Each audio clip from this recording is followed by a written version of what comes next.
Hay tantas incertidumbres que a mí como mínimo me sorprende la confianza que expresa el inversor cuando compra la bolsa. Esa confianza extrema creo que está completamente injustificada, ¿no? Y puede haber un cambio en cualquier momento que haga que se produzcan ajustes muy severos en las cotizaciones de los mercados.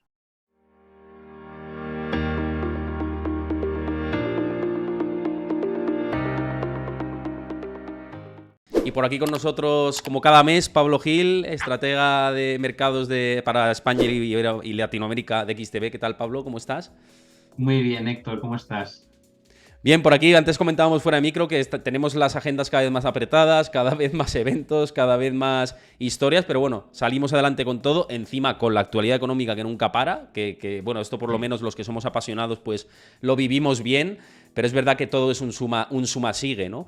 Y yéndonos al tema de la actualidad económica y un poco por poner en contexto y todo lo que tenemos, se ha publicado recientemente el dato de inflación estas últimas semanas. Un poco peor de lo que se esperaba. El PPI, que es el índice de precios del productor, quizá daba pistas de que a lo mejor la inflación es más sticky, más pegajosa de lo que cabría esperarse. Otros datos de fortaleza económica, ya no solo el dato de creación de empleo, sino las ventas minoristas, que fueron muy fuertes.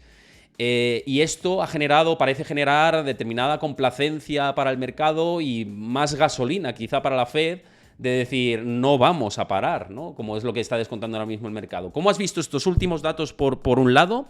Y por otro, si esa mayor fortaleza que se está demostrando en la economía de Estados Unidos quizás sea como, digamos, un espejismo de lo que podría esperarse a partir del segundo semestre si estos indicadores adelantados que tenemos de recesión, que siguen vigentes, se desarrollan.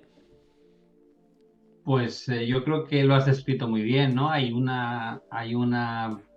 par de tendencias que yo creo que se retroalimentan, ¿no?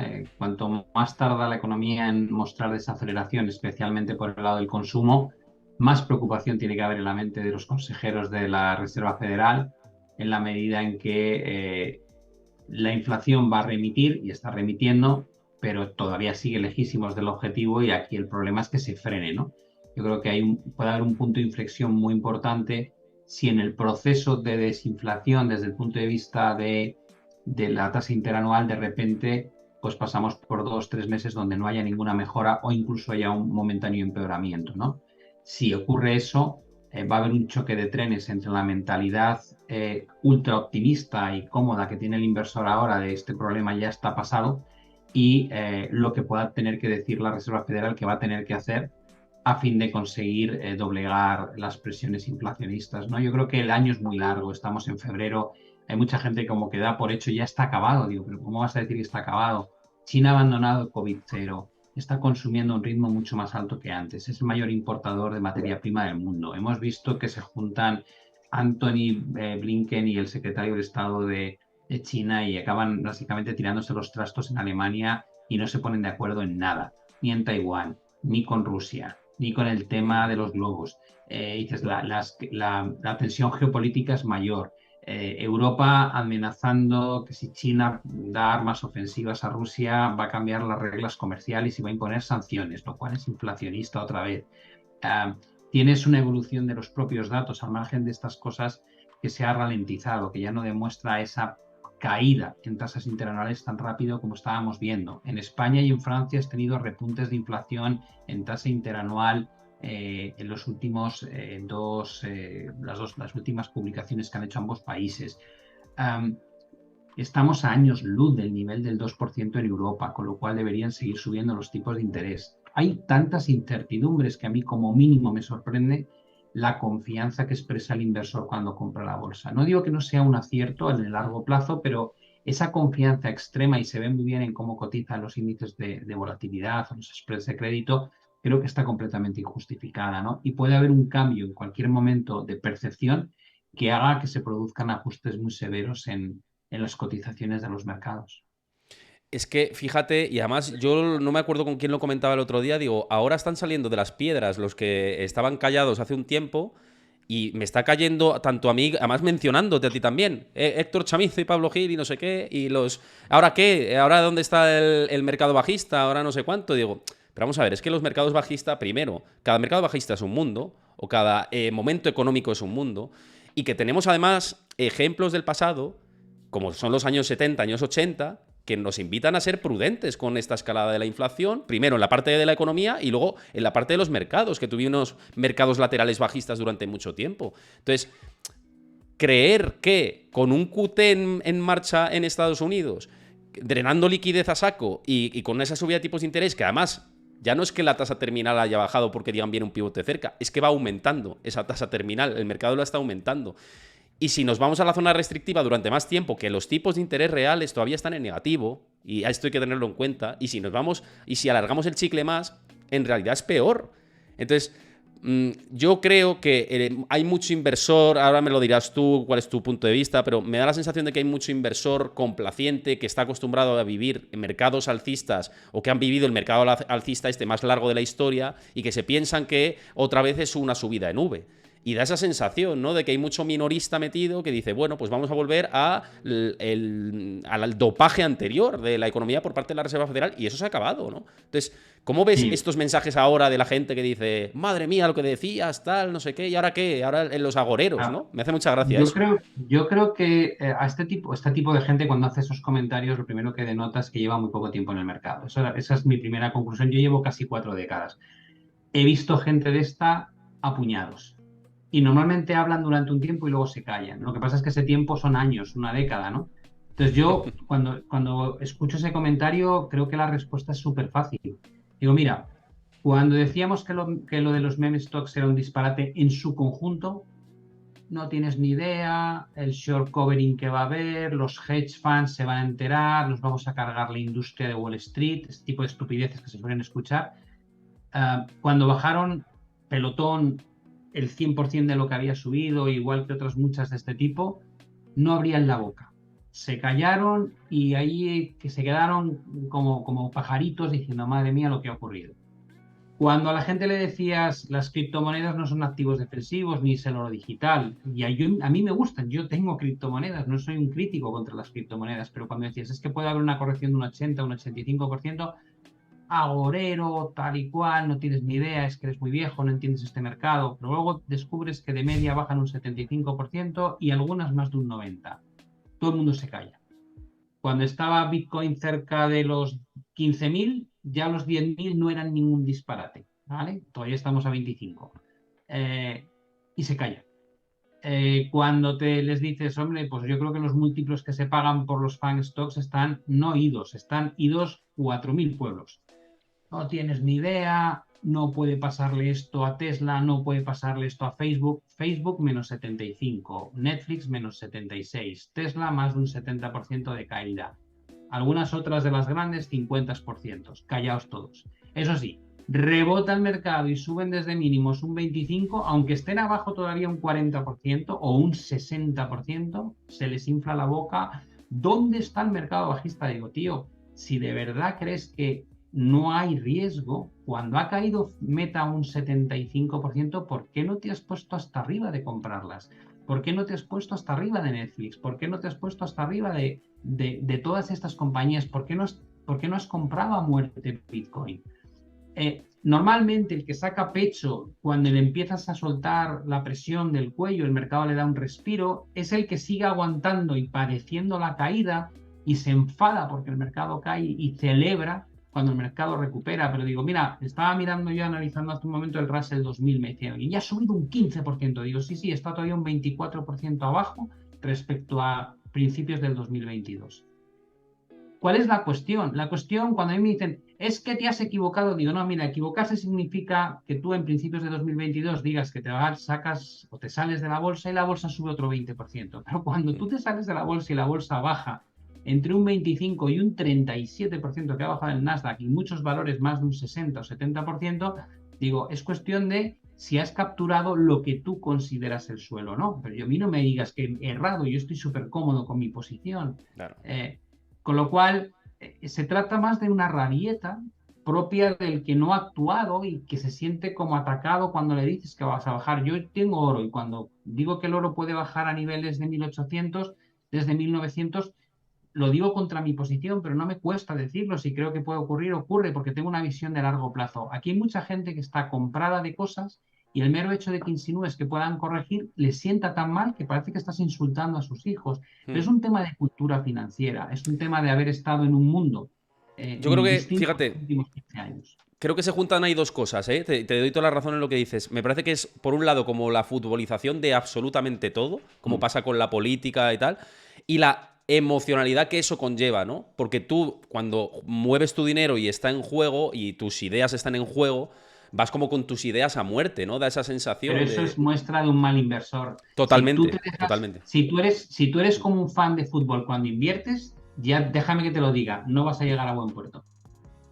Es que tienes que Porque dejar la lo que, emocionalidad fuera. Eso claro, es. claro, o sea, un McEnroe hay muy pocos. O sea, tenistas que puedan estar en la cancha siendo cracks y además expresando emociones sin parar, hay uno entre 1 millón. Porque los demás normalmente no llegan a número 1. Entonces, si eres un inversor que se deja llevar de esa manera por los fundamentos y te encolerizas cuando te sale mal o celebras como si fuese una fiesta de fin del mundo cuando sale bien, digo, estás muerto, no vas a aguantar, no te va a ir bien. Tienes que tener un poco esa actitud robot, ¿no? De tengo mi metodología, analizo, a veces sale bien, a veces sale mal, vuelvo a probar, vuelvo. Esa es la mecánica que funciona con el tiempo. Cuando hablamos del tiempo me refiero a una vida de inversor de 30, 30 y tantos años, ¿no? Fíjate, en relación con esto que dices, que la gente está comentando por aquí por el chat, que una vez más os invito a que comentéis y opinéis siempre con respeto y rigor y lo de siempre que os digo por aquí con las normas del canal, que sé que lo hacéis, no es por nada, simplemente sé que lo hacéis. Pero mira, Maconce dice, estoy de acuerdo, pero si tampoco has aprovechado esos rebotes y sigues con el dinero en la mano, al final también has perdido buenas oportunidades. Ni tanto ni Pero, tampoco, dice. pero vamos a ver, es que este es otro de los problemas del inversor que no es buen inversor. El que cree que el mundo de inversión se reduce a estoy en bolsa o no estoy en bolsa. En 2020, yo tengo vídeos que, o sea, la ventaja de cuando te expones, tú lo sabes también como yo, Héctor, es que queda la fecha y la hora en la que dices las cosas, ¿no? Yo en Claro. 2020, después del verano de 2020, compré vivienda y dije, el argumento para comprar vivienda viene de dos lados. Uno, soy creyente en que va a haber inflación por lo que han hecho los bancos centrales. Dos, no se ha construido ni se va a construir mucha oferta de vivienda a raíz de lo que está pasando en el COVID. Por tanto, en España, que los precios están muy lejos de los picos que se alcanzaron en 2008, es una oportunidad. Pero por encima de todo, poder financiar la compra con una hipoteca fija al 1,40, que es la que yo tengo, eso es un regalo porque es nivel históricamente bajo. Y te dices, ¿qué ha pasado desde entonces? ¿Qué ha pasado en los últimos 3 años con el mercado inmobiliario? Bueno, se comenta en todos los telediarios. ¿Qué ha pasado con el tipo hipotecario? Con lo cual dices, yo he depositado mucho más capital en mi inversión en vivienda de lo que depositaría en bolsa. Y ha ido como un tiro. La otra opción era, cuando sube del 4% la curva de Estados Unidos en su totalidad, hay que comprar deuda en Estados Unidos. Ha sido un exitazo. Tienes un retorno garantizado sin riesgo de más de un 4%. Cuando la gente se vuelve loca diciendo es que la bolsa te va a pagar un 5,5 anual, digo, con un riesgo del carajo. Y tienes una inversión segura con un 4,5. Y sin embargo estás obsesionado por capturar el suelo del mercado, que normalmente casi nadie lo encuentra uno y de suerte. Sí. Al final dices, ¿por qué no estás en bolsa? Digo, no porque quiera capturar el suelo, porque la bolsa no está barata. Y porque el entorno que hay no es propicio para comprar bolsa, porque la rentabilidad de la deuda respecto a la rentabilidad de la bolsa es muchísimo mejor la de la deuda, ajustada por riesgo. Y lo que está pasando sigue siendo un factor que puede tener un desencadenante muy feo para la renta variable, porque siguen subiendo tipos de interés, porque siguen quitando liquidez, porque están haciendo QT y porque todo eso, si miras los últimos 70 años, casi de forma sistemática, genera problemas desde el punto de vista de recesión, cosa que aún no es puesto en precio. Y si eso ocurre, va a haber ajuste de resultados empresariales, pero no es que tires un dado y lo digas, es que ya han sido muy malos los del cuarto trimestre. Con lo cual, es que lo tienes delante, pero hay tal obsesión por estar invertido en bolsa como si fuese la única opción que existe. Te digo, eso demuestra que tienes poca capacidad de buscar oportunidades mejores ajustadas por riesgo que la renta variable.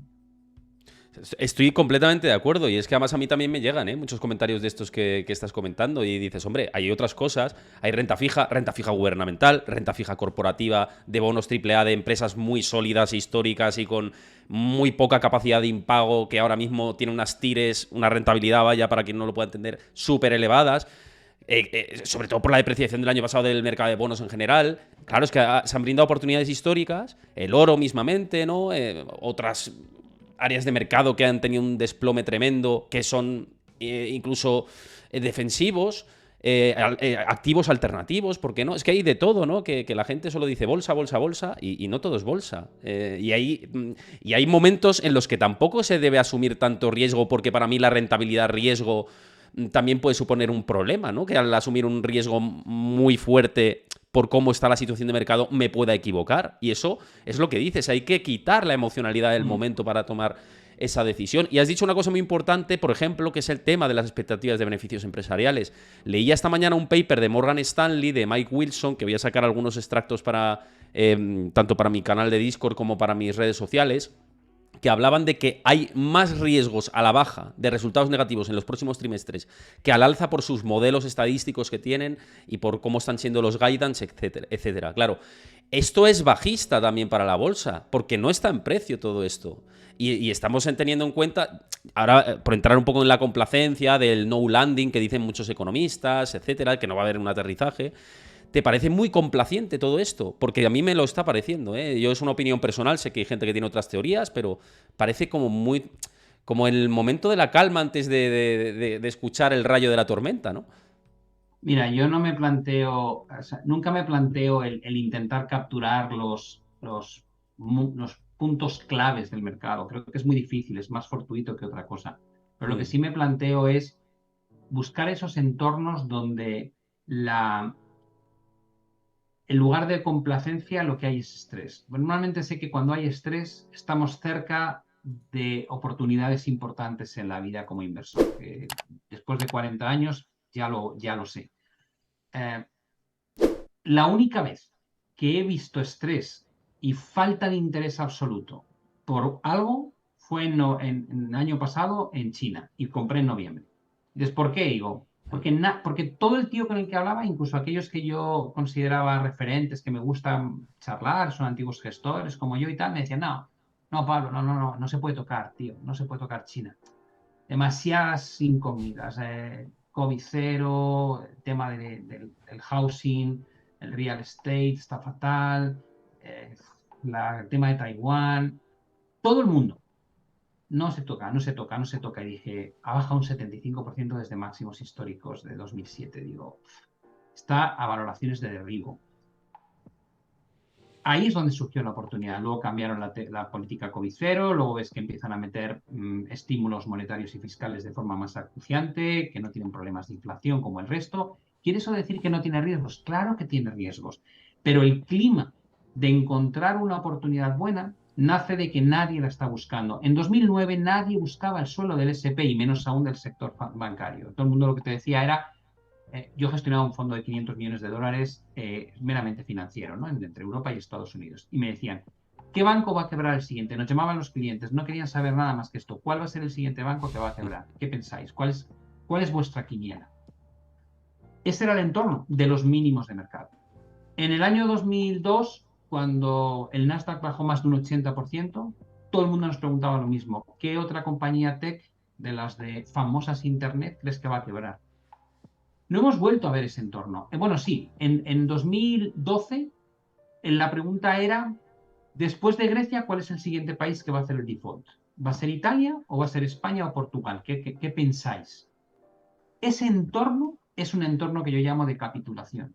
Y en Eso, esos entornos están los suelos. eso sí lo hemos visto en las cripto, ¿eh? Este año pasado, la sensación de cuál es el siguiente exchange, cuál es el siguiente token que se va a tomar por saco. Ahí sí que hemos visto esa sensación, ¿no? Sí, totalmente. Ha habido una desconfianza plena. Y en parte ha ocurrido porque se trata de un activo muy reciente donde hay poca cultura, pero la verdad es que no tiene. Bitcoin tiene 10 años de historia, hubo 12, pero el resto estamos hablando de activos que tienen 4 o 5 años, ¿no? Con lo cual nos hemos encontrado de repente con una apuesta a una alternativa al modelo fiduciario que se pone en tela de juicio porque cae uno de los principales exchanges donde la gente está guardando su posicionamiento en criptos, ¿no? Y luego siempre tenemos ese factor durísimo de la regulación sí, regulación no. Pero sí, haya habido mucho, o sea, digamos que ha habido capitulación en parte porque había mucho descrédito de antes, había mucho opositor a las criptos, incluso cuando lo hacían bien. Y ahí se han cebado, claro, cuando ha habido motivos para criticar o dudar, pues se han lanzado a decir, te lo dije, qué desastre comprar esto, es un disparate. Pero en los mercados más tradicionales nadie ha pensado, vamos a empezar a entrar en una secuencia de defaults o de kit, o sea, de impagos continua.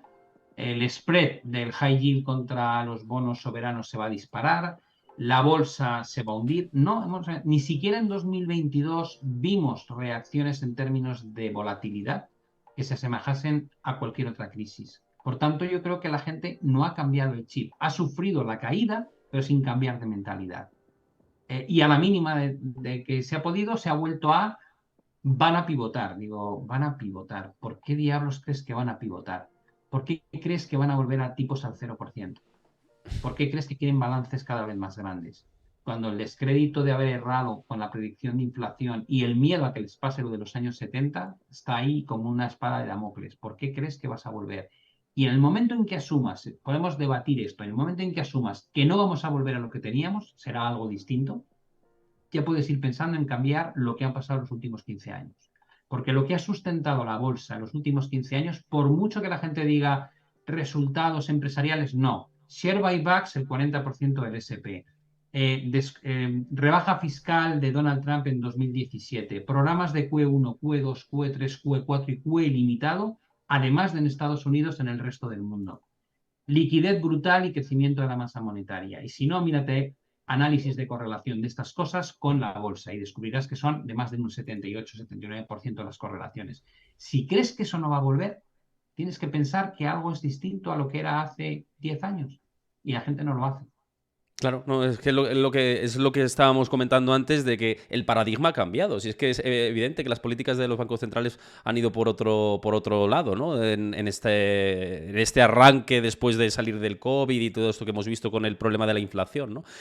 Antes de seguir, quiero dar las gracias a José Manuel Roro por suscribirte al canal de Twitch. Muchísimas gracias. Os invito a que si os gusta el contenido también os suscribáis, que es una ayuda para todo el equipo, lo he dicho al principio del programa, y también que os unáis a mi comunidad de Discord, donde ahí tenéis toda la información en tiempo real, la más relevante. Por ejemplo, hoy los PMIs, al momento teníais cómo han sido los PMIs en Europa, en Estados Unidos, gráficos de interés, debates con vosotros, análisis, uníos, que estamos creando una comunidad muy chula, ya más de 1000 personas, muy cerca de 1100, así que poquito a poco la vamos haciendo grande, os pasa por el Chris el enlace, pincháis y os unís, y ya veréis cómo no os arrepentís. Y quiero hacer caso a la gente que está comentando por el chat, al hilo de lo que estamos diciendo, Pablo, y fíjate que antes Jogama44 nos decía, yo recuerdo que siempre decías que aún la crisis no se notaba en la economía real de la calle, se refiere a comentarios que has tenido antes, Pablo, o en vídeos anteriores. Dice, ahora te aseguro que se empieza a notar en la calle y la gente empieza a pasarlo muy mal y el consumo se está reduciendo y ya sabemos lo que viene después. Despidos e impagos y aún queda mucho dolor. ¿Qué opináis? Nos preguntan. Te lo lanzo a ti y luego ya, si acaso algún matiz de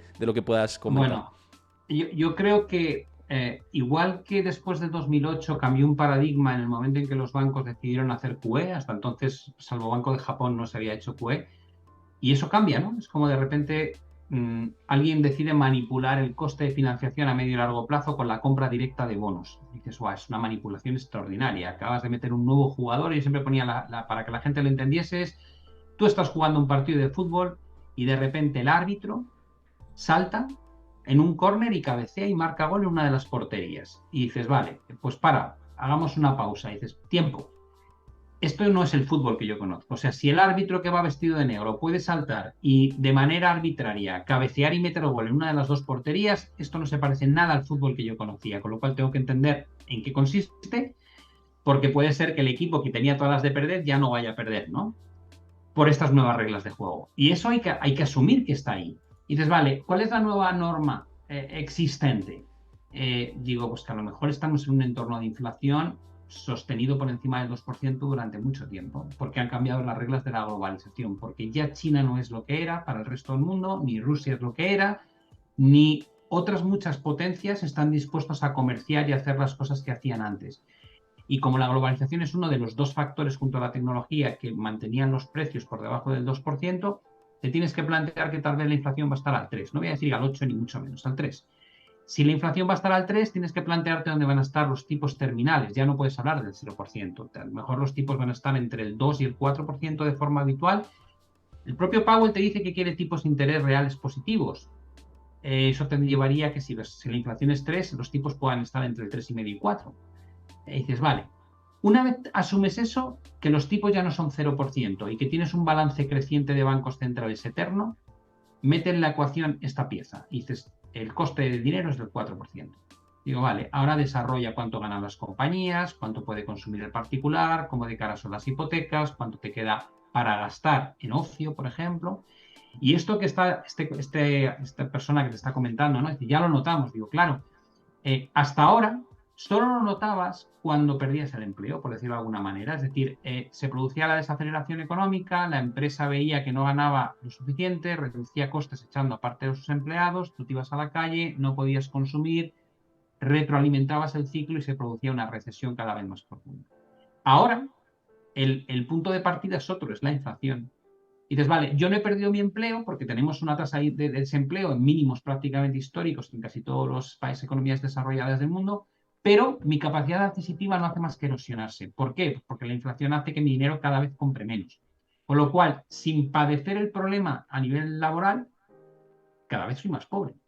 Y dices, vale, ¿cómo hemos solventado eso hasta ahora? Digo, con una transferencia brutal de riqueza del Estado al ciudadano. ¿De qué manera?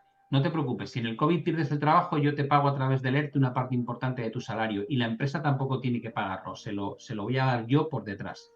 Dices, mal, los ERTE. En Estados Unidos, no voy a evitar que te vayas a la calle, pero tú no te preocupes que cuando abras el buzón todas las semanas vas a tener un cheque que te va a permitir consumir, en muchos casos, incluso más de lo que consumías antes, porque te va a llegar más dinero que antes. Entonces, vale, fenomenal. Oye, que es que la energía está muy cara. No te preocupes, que te voy a hacer unos cheques como en Alemania, que te voy a financiar el coste energético al 100%. Vale. Oye, que es que la gasolina está muy cara. No te preocupes, que te voy a hacer un bono de 20 céntimos el litro que te va a ayudar a hacer. Y así uno y otro y otro. Oye, que tengo una empresa que va a quebrar. No te preocupes, una línea de crédito ICO a unos tipos totalmente disparatados para que puedas subsistir. Y dices, vale, qué bonito es el país o qué bonito es el modelo donde el gobierno saca pecho y dice, no os preocupéis que no os va a doler nada. Digo, pues es que no tienen ese dinero. Si es que los gobiernos viven endeudados. Lo que han hecho durante los últimos 3 años es incurrir en unas deudas desmesuradas e históricas, 135% de deuda sobre el PIB en Estados Unidos, techo de deuda que están intentando ampliar ahora, en España en torno a 115, en Italia en torno a 145, 150, y dices, vale, ¿qué me estás diciendo? Digo, pues que lo que hemos hecho es que el Estado se endeude para darte unos recursos para que tú lo pases menos mal. Ese endeudamiento hay que pagarlo. Y eso lo quiero decir, digo, el Estado se endeuda, no, es que nos endeudamos todos en realidad. Claro, pero no eres consciente hasta que te suban los impuestos. Claro. Sí lo soy porque me ha llegado vía inflación. Digo, claro, cuando tú emites tanta deuda y por tanto obligas a los bancos centrales a ampliar la masa monetaria de la manera que lo han hecho, deprecias el valor del dinero existente y por tanto te llega vía inflación, con lo cual lo que te están dando es para paliar el desastre de lo que se ha producido por lo que han hecho para que no sufrieses. Pero te queda lo peor. ¿Qué ocurre si el gobierno no acierta con su mensaje y se le ocurre decir, no pasa nada, esto es free lunch, podemos estar haciendo, digo, pues te va a pasar como en Reino Unido, que cuando te llega Liz Truss y te dice voy a hacer un paquete de estímulo fiscal sin precedentes mientras tienes al Banco Central de Inglaterra intentando luchar contra una inflación de doble dígito, el mercado, que no es tonto, te dice te voy a meter en tu sitio, figura, y te empiezan a pegar un palo a la deuda de Reino Unido hasta el punto de cuando salta por encima del 5%, provocan el riesgo de que quiebre el plan de pensiones o el sistema de pensiones. Y entonces el Banco de Inglaterra levanta la mano y dice, hasta aquí. Ya no hago QT, ya no reduzco deuda, ahora tengo que hacer QE ilimitado durante 3 semanas para darles una opción a los planes de pensiones a levantar ese colateral y evitar el margin call. Y mientras tanto, déjame que le diga algo a Liz Truss, la primera ministra que salió en su momento y dice, ¿tú eres tonta o qué? O sea, ¿tú te das cuenta de la que has liado en 20 días? Has estado gobernando menos tiempo de lo que ha durado tu campaña electoral. Acuérdate de la lechuga, Pablo, de la apuesta de la lechuga. Ese problema lo vamos a tener en Europa tarde o temprano, porque alguien de los que no son fiscalmente irresponsables levantará la mano y dirá, oye, no podemos estar endeudándonos cada vez más de por vida, ¿eh? Hay que volver a lo que firmamos, que en su momento era un 60% de deuda, aunque lo amplíen al 100%, España e Italia están muertos, están realmente complicada la situación. Y el BCE hace 72 horas te estaba diciendo a los gobiernos que están muy endeudados, recordad que la barra libre se está acabando, que ya no vamos a comprar toda la deuda que emiten vuestros gobiernos. Con lo cual, existe el riesgo. Te lo están diciendo. La gente es como, ay, a mí qué más me da. Pero es por no querer ver lo que realmente hay ahí. Entonces, la situación actual no está equilibrada. Está todo menos equilibrada. Y tarde o temprano se va a equilibrar y se va a equilibrar o de una manera proactiva por parte de gobiernos que decían subir impuestos y meternos entonces la soga al cuello, o bien el propio mercado, cuando desconfíe del valor de las divisas, cuando desconfíe del valor de la deuda y volvamos a vivir pues, tensiones como las que tuvimos en 2011 y 2012 con la crisis periférica. Al hilo de esto, ahora te lanzaré una pregunta, pero es que antes se ha suscrito Quitanelo. Muchísimas gracias por suscribirte al canal y nos ha dejado una pregunta más con esa suscripción. Así que, bueno, gracias por esa sub y os invito a los que estéis viendo el contenido que si os gusta, con Amazon Prime lo podéis hacer gratis, suscribiros al canal. Así que esa ayuda para todo el equipo nos viene muy bien. Y la pregunta que nos dejaba dice, bajo las condiciones actuales, ¿veis al SP500 marcando nuevos mínimos este año o creéis que se pospondrán al 2024? Bueno, esto es un poco bola de cristal, pero si nos vamos a un escenario en el que Pablo y yo bueno, ahora me dices tú, me matizas lo que digas, pero yo hablo por mí, yo voy por un escenario que todos los indicadores adelantados apuntan a una recesión económica en Estados Unidos entre el mes de mayo y agosto. El Conference Board, el Leading Indicator de Conference Board, el Duncan Leading Indicator, la temporalidad del empleo en Estados Unidos, el mercado inmobiliario, que también nos han hablado antes por ahí sobre el mercado inmobiliario, a ver si luego tenemos tiempo de hablar. Bueno, una serie de indicadores, 7 además hice un hilo en Twitter que hablaban de esta posibilidad. Si vamos a ese escenario, lo lógico es pensar que lo peor en renta variable en Wall Street no se habría visto. Es mi opinión. No sé, Pablo, ¿tú qué piensas? Voy a ser más civilino respondiendo. Yo creo que cuanto más tardes en ver la recesión, peor va a ser. Es decir, eh, lo que provoca un riesgo potencial futuro grande es que la Reserva Federal no quiere cometer el mismo error que cometió. Ya lo ha dicho, no voy a cometer el mismo error. ¿Cuál fue su error? Hablar de que la inflación era transitoria. Y no quiere cometer, también lo ha dicho Powell, pero no es que lo interprete yo, es que lo ha dicho de viva voz, no vamos a cometer el error que se cometió en los años 70. Van a cometer otro. Se van a pasar subiendo tipos, en mi opinión. Entonces, cuanto más tarde el mercado en ceder en tasas de consumo, en sensaciones, si hubiese inestabilidad financiera, la Fed estaría mirando eso como un tema para no subir mucho más, pero es que no hay.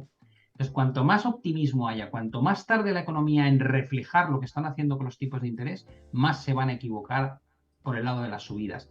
Y cuando llegue el efecto, más grave va a ser. Entonces, cuando mucha gente dice, puede haber un soft landing o puede haber, digo, pues, a ver, todo puede pasar. Si alguien me hubiese dicho, ¿puede cotizar en negativo el petróleo? Probablemente hubiese dicho, no, me habría vuelto a equivocar, ¿no? Una de las cosas que he aprendido durante estas casi 4 décadas es a decir, mira, todo es posible. La verdad, todo es posible. La pandemia parecía imposible y mira, ya la tuvimos. Estar confinados durante meses parecía imposible y ocurrió. Lo que sí tengo claro es que mirando lo que ha ocurrido a lo largo de la historia, dices, ¿quién ha creado las burbujas y quién las ha pinchado? Digo, son siempre los mismos, son los bancos centrales, con los ciclos, su manera de gestionar los ciclos económicos. Cada vez que se han embarcado en un ciclo de subidas de tasas de interés, lo han llevado hasta el extremo de cargarse el mercado. Y lo puedes ver en cualquier gráfico superponiendo PIB con tipos de interés. Digo, y lo han arreglado ellos mismos inyectando liquidez a mansalva. Dices, vale, entonces, ¿cuál es el problema? Digo, que no están inyectando liquidez a mansalva, la están retirando, que no están bajando tipos, los están subiendo. Por tanto, dices, ¿cuánto le queda a esto? Digo, primero tienen que darse cuenta de que se han equivocado. Para cuando eso pase, probablemente ya habrá una recesión económica y entonces querrán dar la vuelta a la tortilla. Y recuerda que cuando lo estropean de verdad, cuando se cargan el plato, la solución no viene con la primera bajada de tipos. En 2008 llegó cuando llegaron al cero, hicieron el QE1. Y en el año 2002 llegaron cuando los tipos pasaron del 6,25 al 1%. En todo el resto del camino, la bolsa seguía bajando. A lo mejor soy un poco imbécil por creerme que todo va a ser igual que la otra vez, pero es que es lo que mejor ha funcionado. Es la tasa de fiabilidad más alta que he visto en mi vida y por tanto me ciño a ese formato de metodología de análisis y pienso, lo único que me podría hacer cambiar de opinión es que la bolsa estuviese ya muy barata, es que no lo está. Por tanto, ¿qué sentido tiene que me precipite? Solo sé que no es el momento, al menos para mí no es el momento. Ya veré Pero, cuándo lo encuentre. claro, insisto, y tú mismo lo has dicho antes y recogiendo un poco tus palabras, y has dicho la bolsa barata. Cierto, estoy completamente de acuerdo, pero claro, es que nos olvidamos del principal indicador que está descontando recesión, que es el mercado de bonos, que está la curva de tipos invertida al mayor nivel desde los años 80. Si eso no está indicando el camino, es decir, los inversores de bonos están apostando más por la deuda de corto plazo que de largo plazo, y esto históricamente, cuando ha pasado y cuando se ha reinvertido esa tendencia, es cuando ya se ha confirmado esa recesión económica. Entonces, digo, pues sí, me creo el mercado de bonos. Me creo el mercado de bonos porque históricamente ha funcionado. Sí, yo una cosa, Héctor, que me hace mucha gracia, cuando hablo con gente, a lo mejor en una charla o das una conferencia y tal, y te preguntan y cuando gestionabas el fondo y tal en 2008, muchas me dicen, jo, Pablo, ¿y no os disteis cuenta cuando, digo, cuando qué? Pues que podían quebrar bancos, que, digo, ¿tú eres consciente ahora de algo que pueden quebrar criptos, que la bolsa puede bajar otro 30%, que puede haber una recesión de resultados empresariales? O sea, estar en el meollo es muy difícil porque tienes muchas fuerzas que tiran en todas las direcciones. Hay gente más positiva, gente más negativa, gente más pragmática, gente que se deja llevar más por los sentimientos. Cuando estás ahí metido, siempre ves argumentos a favor y en contra de de todas las posibles desarrollos, ¿no? Y este será un buen ejemplo, si finalmente se da el desenlace que nosotros pensamos que tiene más sentido, será un buen ejemplo para explicarlo a la gente, pero incluso así, cuando yo digo esto, digo, pero si es que Meta bajado un 76, y me dice, ¿dónde está el mercado bajista? Digo, si es que has bajado un 76 y el otro un 75, digo, ¿te parece poco? Si eso no es mercado bajista, yo qué sé, me tiro por la Claro, y ventana aún para ver si eso así, cae. sí, pero no consigues la reacción que quieres. O sea, el tío el que es negacionista, da igual lo que ocurra, ¿no? Y si Bitcoin baja al 90% y luego sube y bate máximos, te dirá, ¡ja! ¿Con qué iba a estar? ¿Con que había riesgo de caída? Y digo, bueno, pues mira, ¿qué quieres que te diga? Si con gente así yo sé que no se puede discutir, pues no perdamos el tiempo y ya está, ¿no? No, vamos, es que estoy completamente de acuerdo. Yo por lo menos, luego me he dicho unas risas, ¿eh? También lo digo al principio, es como, pero ¿qué me están diciendo? Luego al final me río porque al final te tienes que reír, ¿no? Por cierto, gracias a GS 1962 por suscribirte. Hoy estamos a tope, como dice Chris por el chat, con las suscripciones, así que a ver si alguien más se va animando, se suscribe o seguís el canal de Twitch, que muchos he visto que lo estáis siguiendo, y bienvenidos, los nuevos seguidores, los nuevos que me veáis por aquí o que no seáis nuevos y demás, pues siempre es un placer que os suscribáis. Y una vez más, vuelvo a recordar, que lo voy diciendo a lo largo del programa, que os unáis a mi comunidad de Discord. Ahí tenéis toda la información en tiempo real, la más relevante, como los PMIs hoy, o el dato de inflación, o el dato de creación de empleo. Lo tenéis ahí al minuto. También gráficos de interés, análisis, debates con vosotros. Os digo cómo van a ser los programas por aquí por Twitch. Así que nada, tenéis que pinchar el enlace que os pasa a Chris y os unís. Y si no tenéis usuario, os lo creáis muy rápido, ¿eh? No os cuesta nada y os va a gustar además la comunidad, que muchos estáis comentando por aquí. Mira, varias preguntas que nos están dejando, que nos estáis dejando muchas preguntas. No vamos a poder abordar todo, como siempre, por desgracia, porque a mí me encantaría poder abordar todo. Pero antes nos dejaban por aquí, y al hilo de lo que estabas diciendo, Pablo, Jokama44, que es habitual, siempre deja preguntas muy interesantes, y decía que si con esto que estamos diciendo hay posibilidad de que se desarrolle una crisis de deuda, que al final era dentro de tus escenarios macro que comentabas con las perspectivas de XTB, el escenario más malo, ¿no? Y si hay más posibilidad de que se desarrolle ese escenario más malo, teniendo en cuenta de que el ciclo parece que se está alargando, que es lo que estamos un poco debatiendo aquí. ¿Está aumentando para ti ese riesgo o está más o menos equilibrado igual que antes? Bueno, yo creo que el problema de la crisis de deuda es entender cuál es el sector que está más expuesto, ¿no? Yo hacía un vídeo no hace mucho sobre esto, y a diferencia de lo que ocurría en 2007, donde era el ciudadano estadounidense, por ejemplo, por poner en el ejemplo de Estados Unidos, el ciudadano estadounidense y los bancos o entidades financieras eran los que habían acumulado mayor cantidad de deuda y fueron los detonantes de la crisis inmobiliaria y luego la quiebra de bancos. No están en una situación tan mala como estaban en aquella época. A cambio, las que están realmente en una situación delicadísima son las propias compañías. Es decir, el endeudamiento corporativo ha sido brutal.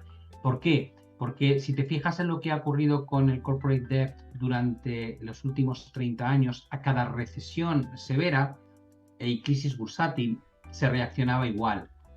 Se bajaba el nivel de apalancamiento. O sea, las compañías de alguna manera limpiaban sus balances, ¿no? Y pasó en 2001, 2002, pasó en 2008, pasó en la crisis periférica. Pero en el año 2020 tenemos esa situación atípica donde los bancos centrales se rasgan las vestiduras, sacas la S de Superman y dicen, no os preocupéis que yo me lo compro todo. Puedo imprimir tanto dinero como quiera. De hecho, Estados Unidos imprime el 25% de todos los dólares del mundo en un año y medio y con eso hace un bailout a todo. Las compañías que piensan dicen, ¿para qué me voy a desapalancar si no hay riesgo? Si el riesgo lo va a asumir este tío, que se va a comprar incluso los bonos basura si hace falta. Y se produce ese efecto de, en una crisis, aunque dura poco, porque dura pocos meses, tendría que haber habido un desapalancamiento grave, pero no hay eso. Lo que hay es un sobreapalancamiento aún mayor que luego se retroalimenta más tarde. Ahora juntas el coste de financiar esa deuda, que cuando se empiece a renovar vas a descubrir que está 3-4 puntos por encima de cómo la emitiste, con el 40% de las compañías del SP, perdón, del Russell 2000 que ya son compañías zombie. Y entonces, vale, ¿cuál es la viabilidad de ese sector, el sector empresarial? Digo, pues más débil de lo que ha sido jamás, ¿no? Ahí es donde está el gran problema, que encima está muy ligado a los resultados que puedan publicar, ¿no? A lo largo de los próximos años. Con lo cual, ¿puede haber una crisis de deuda? La respuesta es creo que sí, que es muy probable. ¿Concentrada dónde? Digo, pues en unos que me preocupa un poco, que son los gobiernos, y me preocupa un poco porque son unos animales que seguirán haciendo barbaridades con tal de no asumir el problema que tienen entre manos, depreciando el dinero que tenemos en nuestras carteras, pero donde realmente me preocupa es la explosión de la deuda corporativa, si se da, porque además el spread entre los bonos basura y los bonos de mayor calidad es ridículamente bajo todavía. Entonces ahí sí que creo que podemos tener un sufrimiento extremo y ver situaciones caóticas. Por ir a más preguntas que nos dejaban por aquí por el chat, que no me quiero dejar el protagonismo para vosotros. Mira, nos decía por aquí Custidiez, dice que qué sector con este escenario que estamos hablando sería el más beneficiado para este año. ¿Qué sectores pueden ser los más beneficiados desde tu punto de vista? Bueno, yo creo que en España se está viendo muy bien con el sector financiero, ¿no? Los bancos no necesitan depósitos, a diferencia de lo que pasaba en 2000, en la crisis periférica, por ejemplo, o después de la crisis financiera, donde pagaban 3-4% por los depósitos porque necesitaban capital realmente, ¿no? Ahora no, ahora están nadando en liquidez, con lo cual, por eso no remuneran los depósitos prácticamente ninguno de ellos. Entonces, tienen unos márgenes de intermediación brutales. No te están pagando nada por el dinero que tú dejas en las cuentas y lo están prestando cada vez a un nivel más alto. Eso que llamamos margen de intermediación es un flujo de entrada de beneficio constante y directo. Y mientras se mantenga esa situación donde ellos no necesitan ir a buscar la liquidez y pagar por ella y puedan prestar a tipos cada vez más altos, suponiendo que el BCE siga subiendo tipos, yo creo que va a pasar, el sector financiero va a estar muy soportado, ¿vale? Tendría que hacerlo muy bien. Y dices, vale, ¿tiene riesgos? Digo, sí, tiene riesgos en la segunda etapa. La segunda etapa es cuando entras en recesión y aumenta la morosidad, porque entonces tienes que destinar muchísimo capital a crear reservas. En Estados Unidos, como la curva ya está invertida hace tiempo, ya no está en una situación tan cómoda. ¿Vale? Ya no, ese margen de intermediación no es tan grande, pero en Europa yo creo que son claros ganadores en ese sentido, ¿no? Son probablemente el sector que ha estado más penalizado durante los últimos 10-12 años y que ahora pues probablemente va a recoger uno de los mejores entornos hasta que llegue una recesión, que entonces se compensarán a lo mejor los efectos de la morosidad con ese margen de intermediación más alto. Oye, y Pablunis, con todo esto también nos preguntaba cuál puede ser el papel del oro con todo esto, qué opinión tenemos. La gente que me sigue habitualmente sabe que yo estoy en oro desde noviembre, no es una recomendación, es una idea mía y un sesgo estratégico que tengo dentro de mi cartera, así que yo soy muy pro oro con todo el escenario que tenemos. Las teorías las he explicado en muchos otros programas, así que lo veis. A mí me interesa saber la de Pablo en este caso también. ¿Cómo ves el oro con todo esto? Mira, cuando tú crees que el dinero fiat, para que la gente nos entienda, nuestros euros, ¿no? Los dólares estadounidenses, las libras en Reino Unido, cuando tú crees que ese dinero cada vez va a comprar menos, lo que no quieres es tener ese dinero en la cuenta corriente, ¿no? Entonces, yo en su momento, cuando en 2020 empiezo a temer por ese ciclo inflacionista, eh, lo que hago es que compro inmobiliario porque el activo real te defiende muy bien contra la subida de la inflación. Compro oro, tenía criptos de antes, criptomonedas, y dices, vale, ¿qué es lo que buscas? Digo, diversificar dónde dejo mi dinero, ¿no? Y dices, ¿crees que el oro, hay gente que te dice, va a llegar a 10.000, otros te va a llegar a 3.000, otros se va a hundir?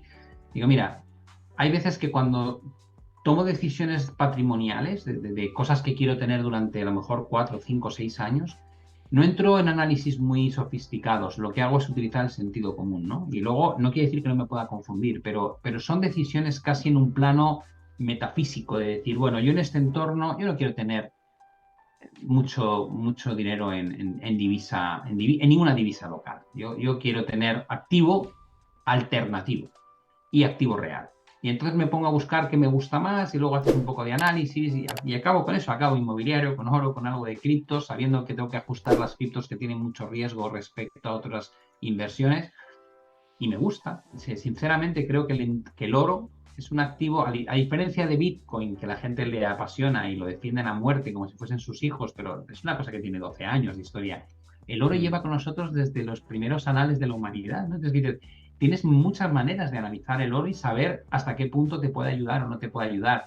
Hay un, creo que está en Long Term Views, en la página, que creo que es muy interesante. Si tú miras cuánto te cuesta comprar una casa en el año 1880 en términos de dólar y cuánto te cuesta en términos de oro, son las mismas monedas de oro Sí. que hace 200 años. Y sin Qué mejor embargo, tienes que protección, poner, claro, qué mejor protección de la inflación que eso. y a cambio tienes que poner, yo qué sé, pues si en aquella época comprabas la casa, por decir una cantidad que no me acuerdo cuál es, por $500, ahora tendrías que poner 500.000. Bueno, pues ya ves qué te ha protegido y qué no te ha protegido del paso del tiempo y de la depreciación del dinero fiat. Hmm. Sí, sí, es que yo creo que no hay mejor respuesta que eso, estoy completamente de acuerdo. Más preguntas que nos habían dejado antes, a ver si llego al usuario. Mira, Luis M, que muchas gracias por preguntar y muchas gracias a todos los que estáis escribiendo por aquí, decía que cómo vemos los bancos españoles a largo plazo. Y yo voy a matizar que es largo plazo, porque claro, no es lo mismo pensar de aquí a los próximos 1 año o 2 años, que a lo mejor sí que le puede ir bien este entorno restrictivo, pero luego también depende si viene una recesión económica en Europa, porque ahí, evidentemente, el crédito se estanca y aunque tengas más margen, pero no vendes tanto crédito y el balanceo ahí no te compensa. Entonces, claro, quizá en este entorno puedan sanear mucho más sus cuentas. Yo creo que sí, ¿no? En el medio plazo. Largo, a mí me cuesta. No sé, Pablo, ¿tú qué piensas? A mí me pasa un poco igual. Creo que el entorno para ellos va a ser mejor de lo que ha sido los últimos 15 años desde el punto de vista de tipos de interés a otros cotas, ¿no?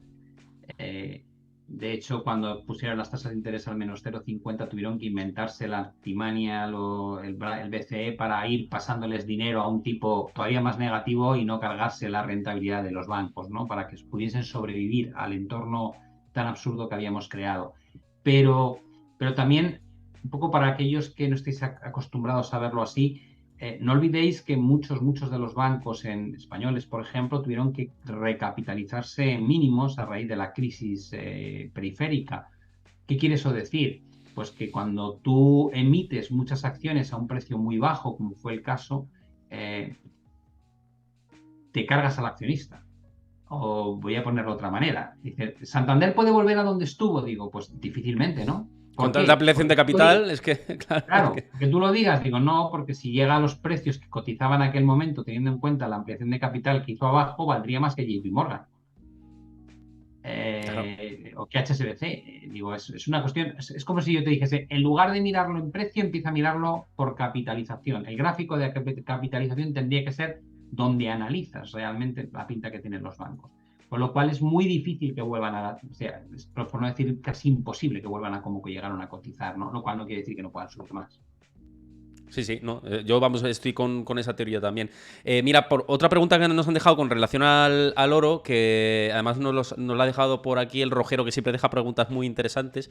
Y esto es muy técnico y te lo voy a trasladar a ti, porque dice que si hay tanto oro como el crecimiento de fondos de ETFs physical gold, es decir, de oro físico. Si hay tanto oro para respaldar ese crecimiento de ETFs, ¿no? De los ETFs. Es muy interesante esto. Pues espero que sí, porque yo tengo precisamente un ETF, Yo, un ETC, ¿no? Le llaman yo ETC, también, yo ETC también. con réplica física. Con lo cual, si te enteras que no lo hay, avísame porque quiere decir que me están engañando y donde dicen que realmente tienen en un depósito el oro que hace de backup a mi posición financiera no es real, ¿no? No lo sé, no, desconozco el dato, es interesante como no el buscarlo, pero lo desconozco. Me fiaba de que si decían que había réplica física fuese verdad.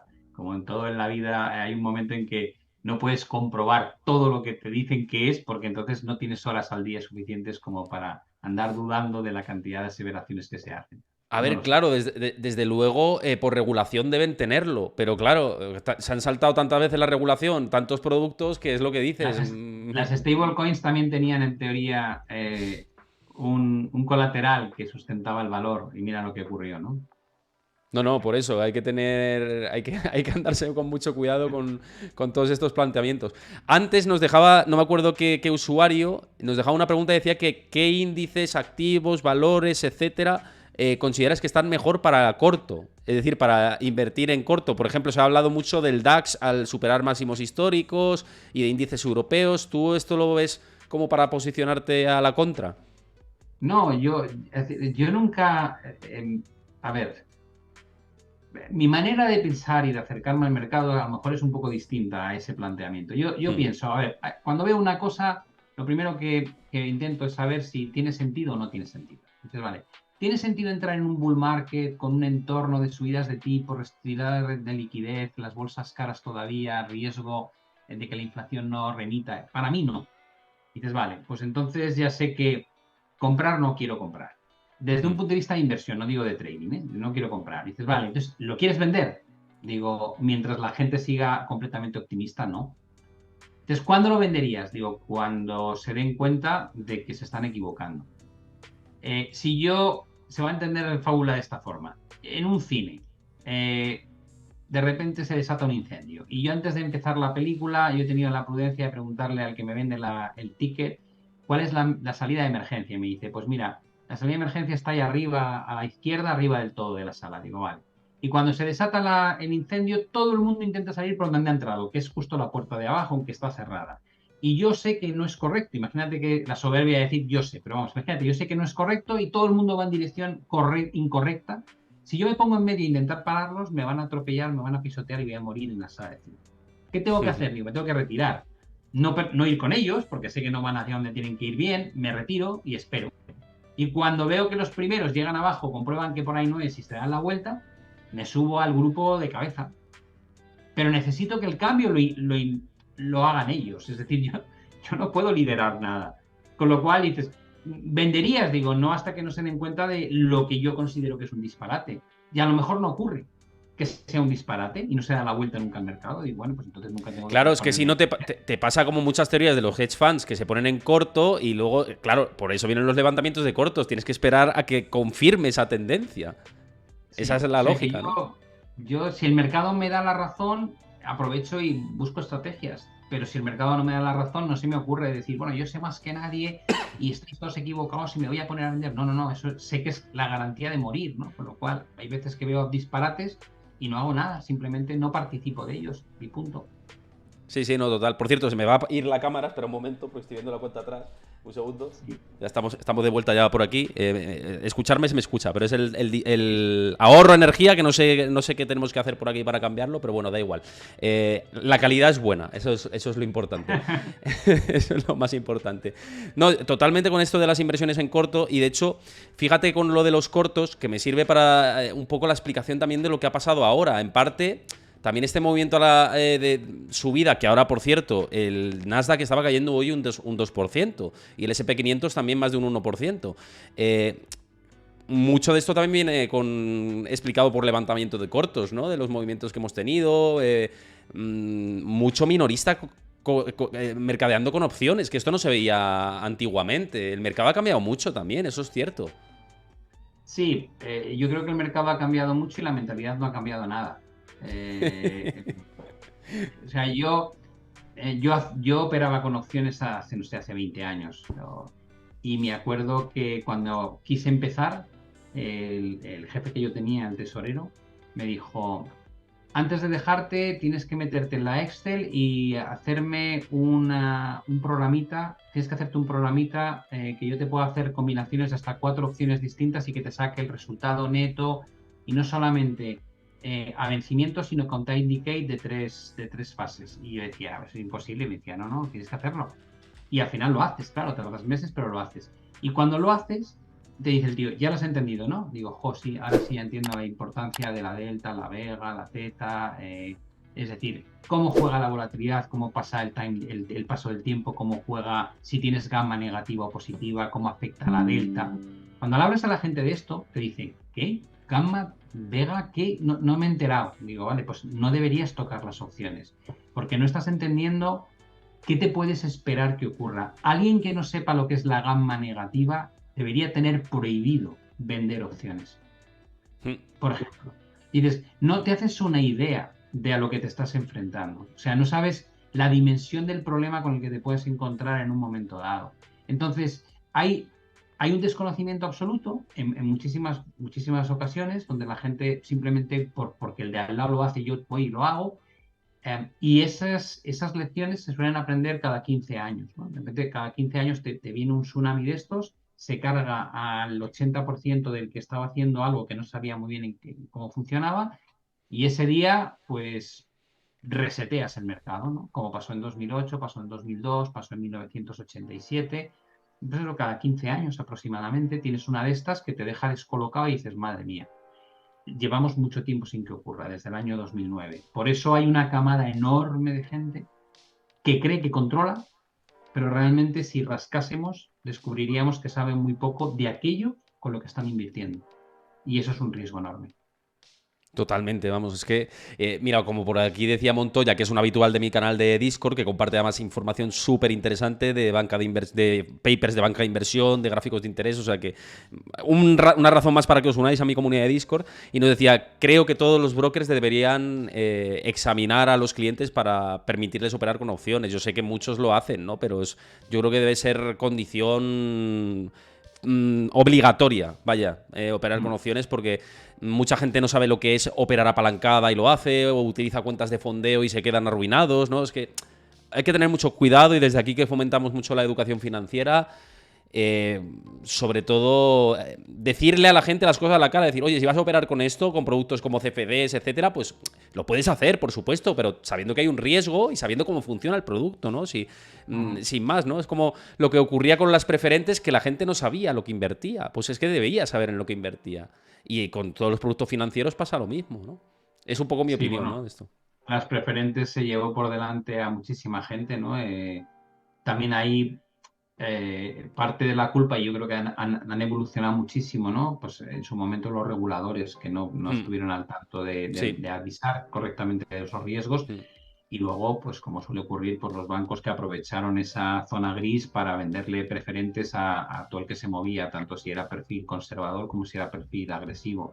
mm. Entonces, bueno, sí, pero hay una tendencia, digamos, a traspasar muchas líneas rojas bajo la premisa de, yo sé de esto. Y luego realmente, si te pones a analizarlo, dices, no, no, no tienes el conocimiento. O sea, si permitiésemos conducir a la misma gente que permitimos invertir, todo el mundo iría con deportivos por la calle con un año de carnet.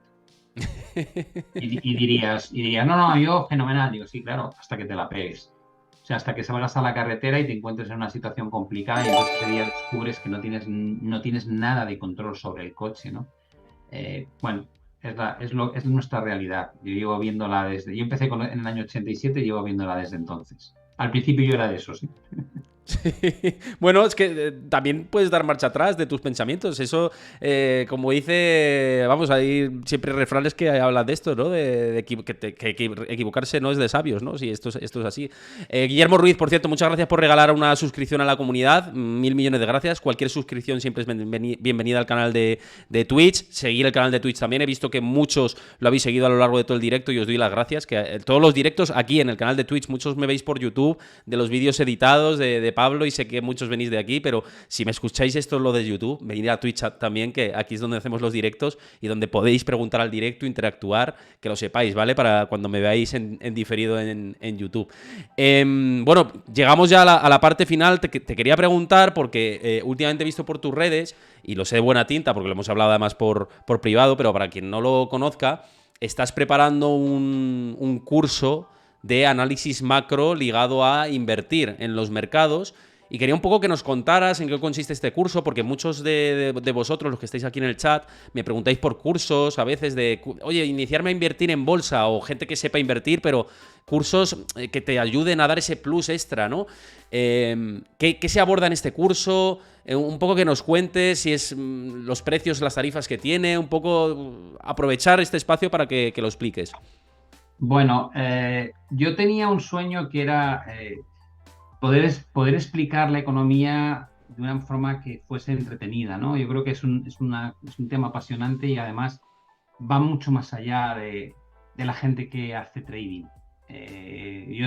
Mis hijos están, bueno, saliendo de casa ya de forma habitual, ya trabajando, independizándose. Y yo siempre les digo lo mismo, digo, en el mismo momento en que tienes un sueldo, eres inversor, ¿no? Y lo están viendo. Uno me pregunta por si me merece la pena un tipo de plan de pensiones o tal. Otro me pregunta que qué hace con la hipoteca, si una híbrida, una fija, una variable, si compra, si alquila. Que qué hace, que si merece la pena invertir en oro. Es decir, planificar qué vas a hacer con tu patrimonio y tus ahorros durante los próximos 40 años marca una diferencia abismal entre cómo te retiras cuando ya te cansas de trabajar y cómo no te retiras. La idea de este curso era dividirlo en varios capítulos. El primero hablando de qué es la economía, cómo funciona, cuáles son los pilares que tienes que mirar. Hay 1000 datos, pero realmente puedes sintetizar muchísimo los que importan, ¿no? Una vez tienes localizado el funcionamiento de la economía en su conjunto, qué es un ciclo expansivo, qué es un ciclo recesivo, cómo funciona, cómo interaccionan unas patas con otras. La segunda es dónde busco los indicadores de forma gratuita y que sean fiables, ¿no? Dónde encuentro los datos y cómo aprendo a leerlos. Ese es el capítulo 2, ¿no? Tanto si lo haces en Estados Unidos como en Europa.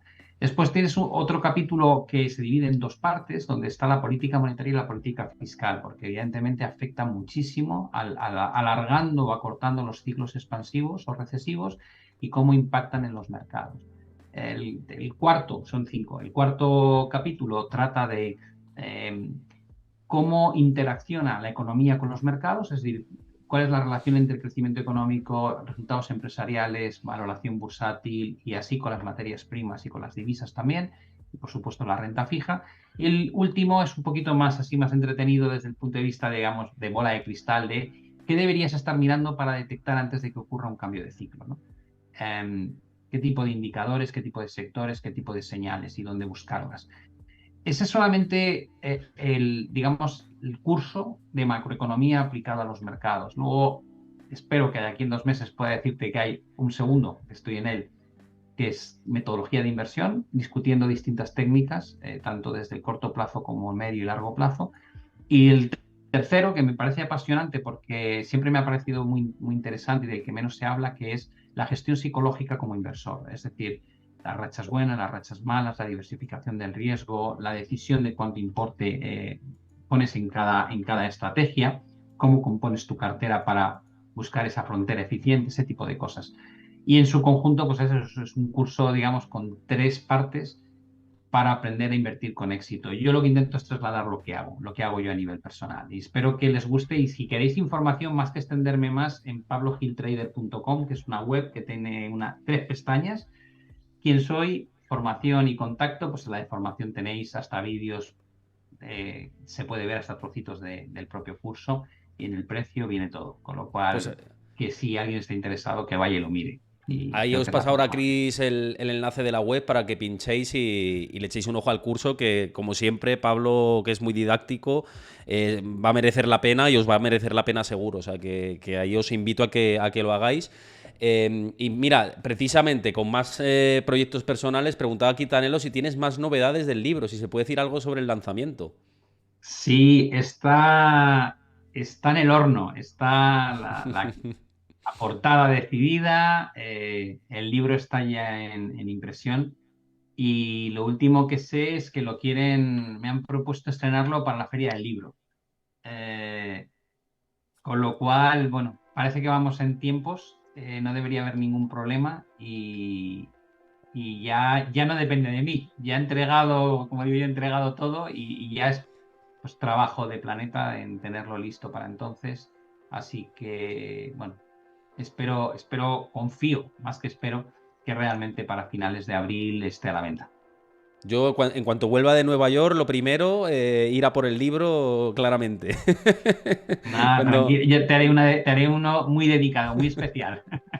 Claro que sí, claro que sí. Yo, vamos, encantado de, ya sabes, de leerme el libro con muchas ganas de devorarlo y seguro que has contado ahí cosas interesantes. También os invito a que cuando lo lance Pablo vayáis en masa ahí a comprarlo, que os va a gustar mucho seguro porque Pablo todo lo hace dedicado y con mimo y con mucho cuidado y con mucho rigor, que eso es lo que hace falta muchas veces en el mundo actual. Así que... Bueno, entenderán en buena parte del libro, yo creo que es la mejor forma de entender por qué pensamos como pensamos, ¿no? Yo recorro 40 años de historia como trader y como inversor y cuento en primera, o sea, cuento desde el punto de vista macro, desde el punto de vista técnico y desde el punto de vista personal, de sentimiento, que como ves está muy ligado con el curso también. Cuento cómo se viven. Yo en la burbuja.com, yo era como los de la burbuja cripto hoy. Yo era un apasionado de esto se va a las nubes, esto no tiene más que un lado. Y está muy bien, ¿no? Ver cómo vas evolucionando como persona, como inversor y cómo te van cambiando los criterios a la hora de tomar decisiones después de que el mercado te pegue pues, muchos repasos y te ponga en tu sitio.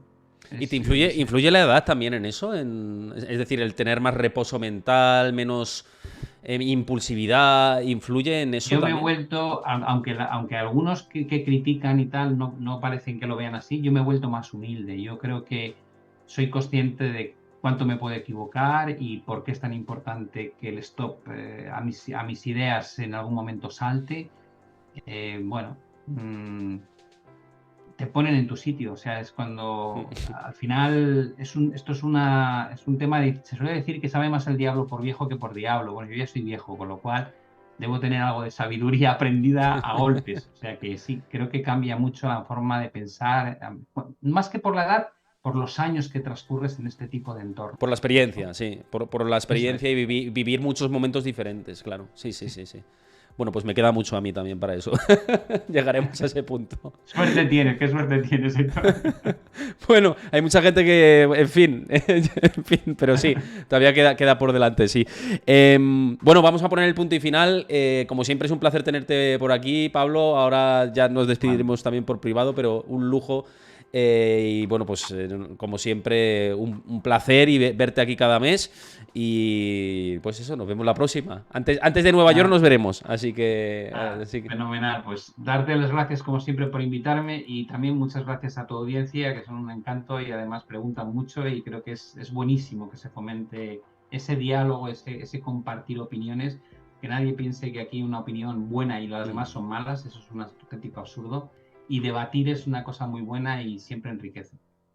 claro que sí, no, además yo lo digo, mientras se respete las normas del canal, el debate es sano, porque incluso pueden hacerte pensar y decir, oye, estaba equivocado, lo que decías ahora, ¿no? De la humildad y decir, no tengo la verdad absoluta, y cualquiera puede hacerte pensar, ¿no? Y eso es lo que fomento por aquí, la comunidad que tengo, yo estoy muy orgulloso, la verdad, porque es gente muy respetuosa, gente que además le gusta invertir, pero desde el respeto, instruidos, o sea que me gusta bastante la comunidad que estamos creando aquí en el chat y en lo que es el canal.